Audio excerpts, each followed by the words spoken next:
திராவிட முன்னேற்ற கழகத்தினுடைய தொண்டனையோ, திராவிட முன்னேற்ற கழகத்தினுடைய மாவட்ட கழக செயலாளர்களையோ, சட்டமன்ற உறுப்பினர்களையோ, ஒரு சாதாரண தொண்டனை கூட இந்த அரசினுடைய மிரட்டலுக்கும் அச்சுறுத்தலுக்கும் கலைஞரின் தொண்டன், கழக தலைவர் தளபதியின் தொண்டன் பயப்பட மாட்டான் என்பது இதன் மூலம் உங்களுக்கு தெரிய வரும். இது சொல்லிட்டேன், இது என்னுடைய கருத்து சொல்லிட்டேன், அவ்வளவுதான். Right, okay.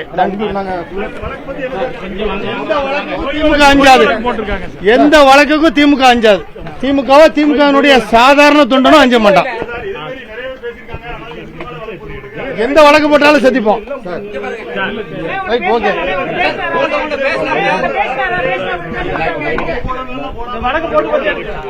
எந்த வழக்கு போட்டாலும் திமுக சந்திக்கும்.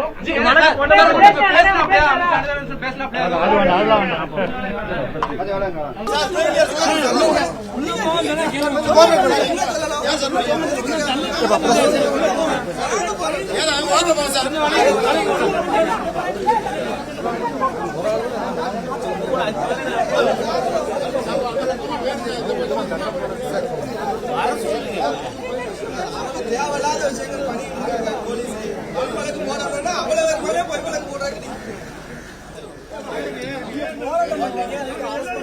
யாரு சார் போராட்டம் என்ன போராட்டம் பண்றோம் சார்? நீங்க பொய் வழக்கு போடுறீங்க, வக்கீலா நாங்க வந்து கேட்கற உரிமை நீங்க சார் உள்ள போங்க சார், தள்ளி விடுங்க சார், உள்ள போங்க சார், நீங்க வாங்க சார், தேவையா உள்ள பேசாதீங்க, உள்ள போங்க சார். உங்க அதிகாரத்தை சார் வாங்க வாங்க ஓரமணிக்கு வேண்டியதானே எல்லாம்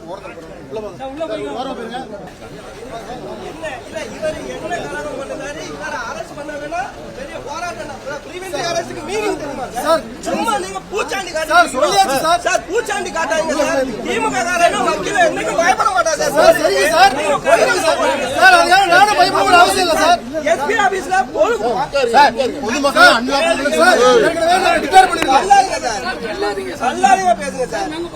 நீங்க தள்ளி தள்ளி எங்களுக்கு மறுபடியும் நாங்க சொல்றது நீங்க தயவு செஞ்சு கேட்டு நீங்க அஞ்சல போய் நாங்க